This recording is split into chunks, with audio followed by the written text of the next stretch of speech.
Question 11. In 2003, Jerry bought a house.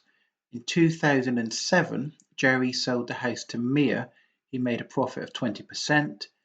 In 2012, Mia sold the house for £162,000. She made a loss of 10%. Work how much Jerry paid for the house in 2003. So there's an awful lot of reading in there with percentages and numbers and profits and losses, and it can be quite confusing to figure out what to do. So always in these circumstances, I'll always advise try and just draw out a timeline. So here's 2003 and Jerry has bought a house. And then the next bit of data we have is in 2007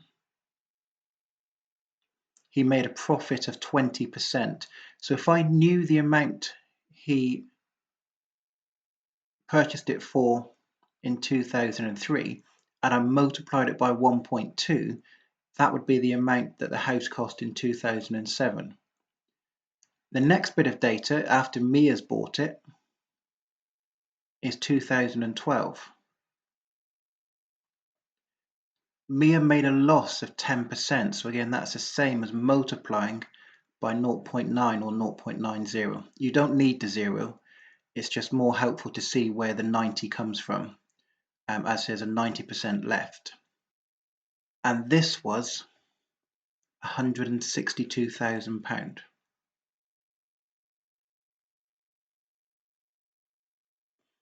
Work how much Jerry paid for the house in 2003.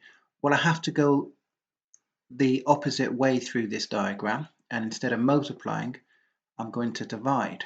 So instead of timesing by 0.9, I'm going to divide by 0.9, and instead of timesing by 1.2, I'm going to divide by 1.2.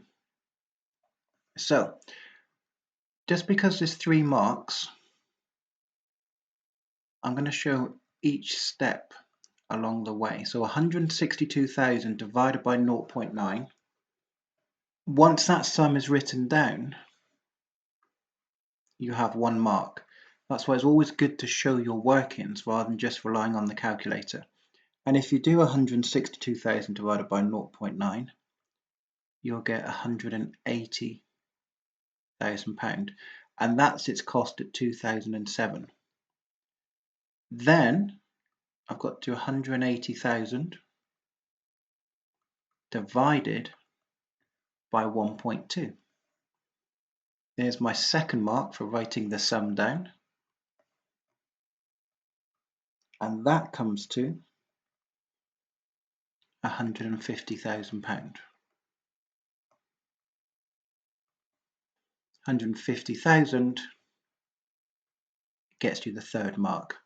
Obviously you could check it by doing 150,000 times 1.2 times 0.9, and you'd get £162,000.